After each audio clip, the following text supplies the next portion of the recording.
Shalom, shalom, Israel's brother Zava Yalla. Like, I'm coming back at you with another cold cut. All praise to Yahweh by Hashem Yahweh Shai. This cold cut is going to go into this. Remember the testimonies and remember, who the Most High is. Remember the things that He puts you through, and remember the testimonies of the Most High. Whenever you're going through it, whenever you're being afflicted, the Lord has never, man. Let me get this, because King David didn't lie when he said this. It's Psalms chapter 37. I mean, it's just without words. The Lord is just so great. And everything that He does, whether it be good and whether it be bad. This is the book of Psalms chapter 37. And I'll start at verse number 24. Man, this whole thing is good. Yeah, I'll start at verse number 24. Though he fall, he shall not be utterly cast down, for the Lord upholdeth him with His hand. I have been young and now I'm old, yet I have not seen the righteous forsaken, nor his seed begging bread. He is ever merciful and lendeth, and his seed is blessed. And this is a personal testimony. This is me being in this truth for a short 7 years. Not really that long, but brothers that's actually been sincere, from what I've seen, that's been sincerely trying in this truth. Brothers that actually put forth effort, even though they fall, they're sincere about getting back up and actually trying, and not doing this for fame, not doing this for filthy lucre, not trying to make a profit off Israel, not doing this for views or to gain just some type of clout in this truth. Brothers are sincerely putting in work, even sisters. Anytime they called upon the Lord, and these are testimonies from other people, the Lord is always there for them. The Lord has always gotten them out that jam. The Lord has always saved them from a situation they never humanly could think they can get themselves out of, even with a short amount of time. The Lord will put you in certain situations only He can save you from, and He has done it every time. That's why King David said, even personal testimonies for me, the Lord has saved me from afflictions I didn't know how I was going to get out of, whether it be legal, whether it be financial, anything. Right? And it says, verse 25, I have been young and I am old, yet have I not seen the righteous forsaken, nor his seed begging bread. He is ever merciful and lendeth, and the seed is blessed. Depart from evil and do good, and dwell forevermore. And that's all the Lord is asking us to do, is to do your best to be perfect and depart from evil and do good. That's all the Lord. He doesn't want your money. He doesn't want any fame. He doesn't want any reward from you. He doesn't care how many followers you have. He doesn't care how high and mighty you are in the earth. The Lord just wants one thing, is integrity, and to be honest, man, and to sincerely try and be pure. But when you are going through afflictions, when these things do happen, whether it be good or bad, you have to remember the testimonies of Yahweh Hashem Yahweh Shai. This is the book of Psalms chapter 119. And let's start at verse. This is the book of Psalms 119. I'll start at verse number 137. And it says, righteous.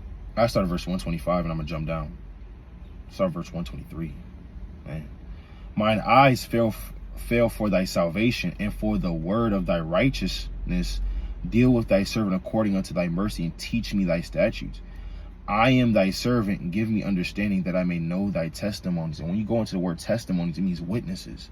There are many witnesses in these scriptures that can testify of the Lord over ranges of different periods of time. And we always say it, this book has to hold true, because you have different men in different time periods, hundreds of years apart, saying the same exact thing. They're called witnesses, right? Let's actually get the book of 2 Timothy chapter 1 and 2 and 1. It's the book of 2 Timothy chapter 2 and verse number 1. Thou therefore, my son, be strong in the grace that is in Yahushua Mashiach, and the things that thou hast heard of me among many witnesses, the same commit thou to faithful men, who shall be able to teach others also. So we've heard of these things among many witnesses, among many testimonies. That's what we have to hold on to, because that's what King David held on to. Let me actually go back to this in Psalms. This is the book of Psalms chapter 119. I'm going to jump down to verse 133. Order my steps in thy word, and let not any iniquity have dominion over me. Deliver me from the oppression of man, so will I keep thy precepts. Make thy face to shine upon thy servant, and teach me thy statutes. Rivers of waters run down mine eyes, because they keep not thy law. Righteous art thou, O Yahweh, and upright are thy judgments. Thy testimonies that thou hast commanded are righteous and very faithful. These witnesses are faithful. There's no false witnesses in this Bible, right? That talk of Yahweh B'Shem Yahushua. There's no false witnesses declaring the greatness of the Lord and they've never seen it. You have to understand that these witnesses are true. Jeremiah is a true witness. Isaiah is a true witness. King David's a true witness. Abraham, right, is a true witness. Isaac, Jacob, our fathers are all witnesses of the greatness and glory. Joshua are witnesses of the greatness and glory of Yahweh B'Shem Yahushua. So when we're going through infirmities, when we're going through afflictions, one is not to destroy you, but two, you have to remember the things that are written aforetime. Let's go to Romans chapter 15, verse 4. That's literally the key. You have to remember the testimonies. Because if you don't, and you just cast it off, and you think that everything that's happening to you is brand new, whether it be good or whether it be evil, is going to destroy you. Let's say the Lord starts giving you blessings. If you don't know how to handle those blessings, the Lord's going to utterly put you down like Nebuchadnezzar and have you eating grass outside because you got too prideful, because you didn't read the witnesses. If the Lord starts destroying you, then next you know you're going to fall out this thing because you don't know how to handle affliction, because you haven't tapped into the testimonies. All right, this is Romans chapter 15 and verse 4. For whatsoever things were written aforetime were written for our learning, that we through patience and comfort of the scriptures might have hope. So these things that were written aforetime were written for our learning. That's why the Lord had many witnesses in these scriptures to testify of things the Lord has done for us to read in this very day to get us through trials and tribulations. That's why the Lord said in John chapter 16 and verse number 33. This is the book of John chapter 16 and verse 33. These things I have spoken unto you, that in me you might have peace.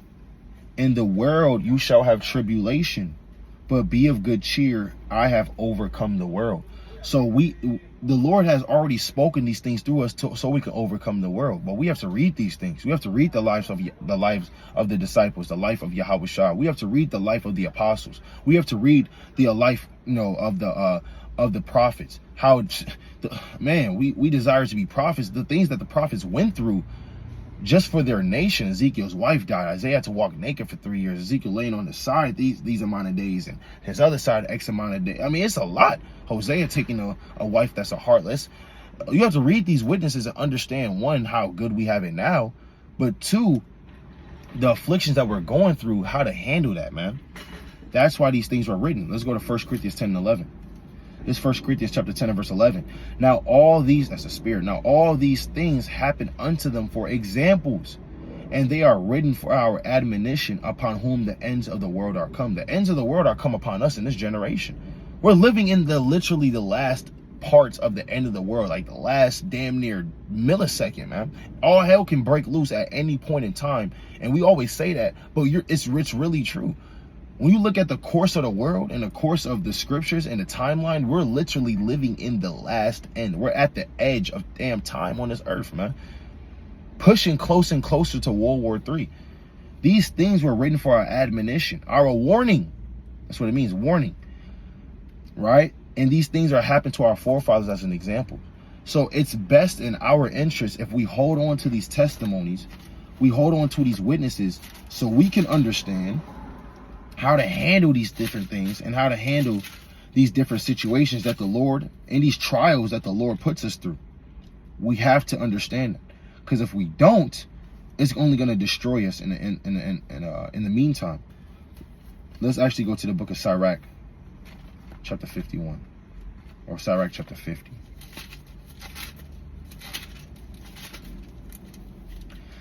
Sirach chapter 50 and verse 27. Yahweh Shai, the son of Sirach of Jerusalem, have written in this book the instruction of understanding and knowledge, who out of his heart poureth forth wisdom. So you have men of 3 different generations that completed the book of Sirach, and you can read that in the prologue of Sirach.